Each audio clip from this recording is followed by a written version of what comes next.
Want to make something super cool with that pile of bark you have? These coasters are so stunning with incredible depth. I'll take you step by step through the transformation from stabilizing the dried out bark pieces to embedding them in epoxy and the final finish coat. Last time, we removed the bark and made this custom epoxy inlay and was left with this pile of soft, flaky, dry bark. The first thing you need to do is stabilize and seal the bark. Penetrating epoxy is your best friend for this. This two-part epoxy is almost water thin and will soak deep within the fibers and grains. Apply this to all sides and let dry overnight. Next, try fitting some pieces together and hold them in place with CA glue.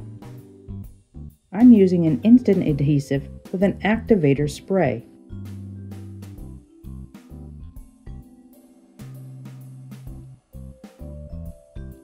You'll need a mold for this. I prefer a reusable, no-seal HDPE form, but you could also use a silicone mold. This one is 4 1/4 by 17 inches long, and we'll be cutting the coasters to size. This way, the bark pieces can be flush on the sides. It's a wicked cool effect.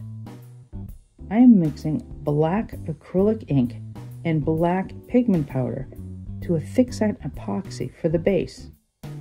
Thickset is a thin but slow setting epoxy which allows the bubbles to rise to the surface and release instead of being trapped. It's very important to make sure your form or mold is level. I used about 300 grams of epoxy to cover the bottom to about 1/8 to 1/4 inch thick.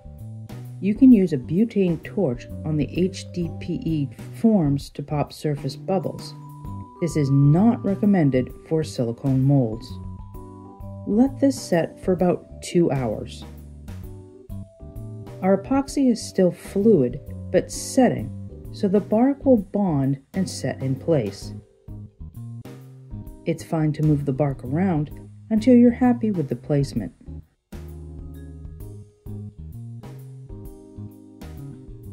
Constantly move the torch around so not to overheat or burn the epoxy. Then remove any dust and debris.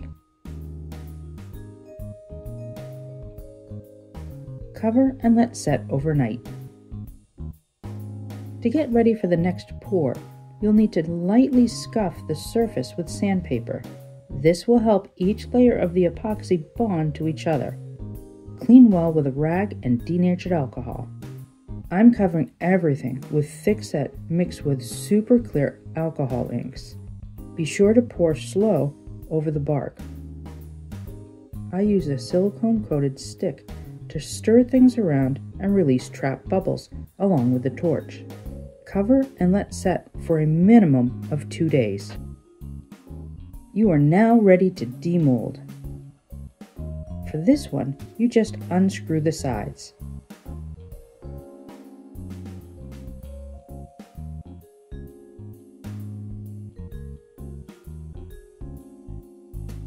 If the side doesn't just pop off, then a light tap with a rubber mallet usually does the trick.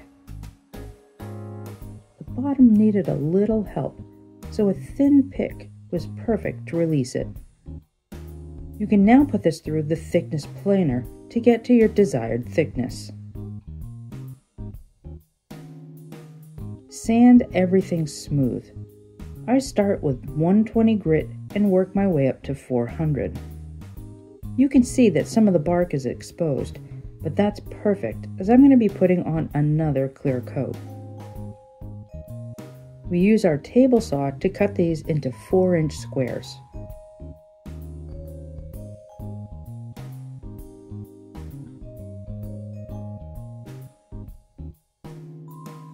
At this point, you're going to want to sand all of your edges smooth.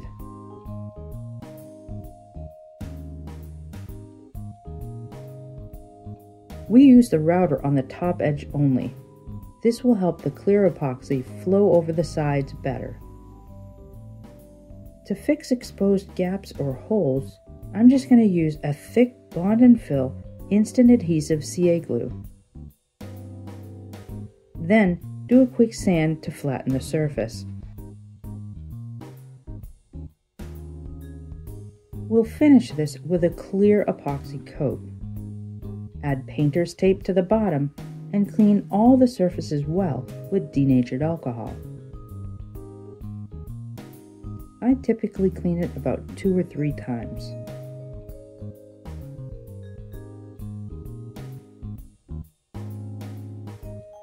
The coasters will need to go on a riser.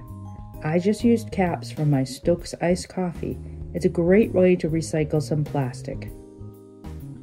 Once they're clean and dry, check for level surface. Then slowly pour a tabletop epoxy over the top. We want a thin layer, so start with a small amount and add more, especially to the corners and sides as needed.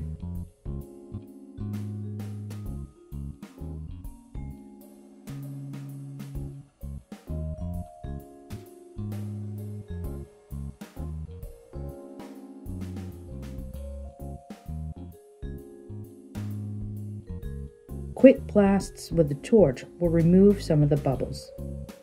Tabletop sets much faster than the thick set, especially when it's so thin.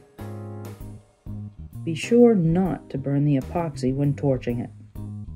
Cover and let set for 2 days. To remove the drip edge, start by taking off as much of the painter's tape as you can. Then gently heat the edges with a heat gun, and the tape with the drips should just peel off. I did forget to film the last part, which was just adding a peel and stick 4x4 cork piece to the bottom. I usually add a dab of the CA glue to the cork as well. And that's how we took a $30 wood slice and not only made a custom charcuterie board, but also made these amazing coasters with the leftover bark. Thanks for watching, and don't forget to give us a thumbs up and subscribe. We'll see you next time.